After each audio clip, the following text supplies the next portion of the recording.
Kami po ay buong galak na bumabati sa atin pong tagapamahalang pangkalahatan, ang kapatid na Eduardo V. Manalo, at sa tagapag-ugnay ng mga kapisanang pansambahayan, ang kapatid na Angelo Eranio V. Manalo ng Happy 110th Anniversary po!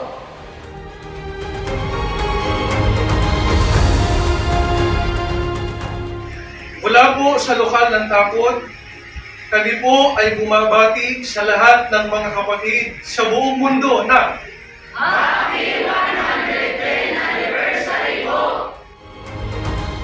Kami po ay bumabati sa lahat ng kapatid ng Happy 110th Anniversary po!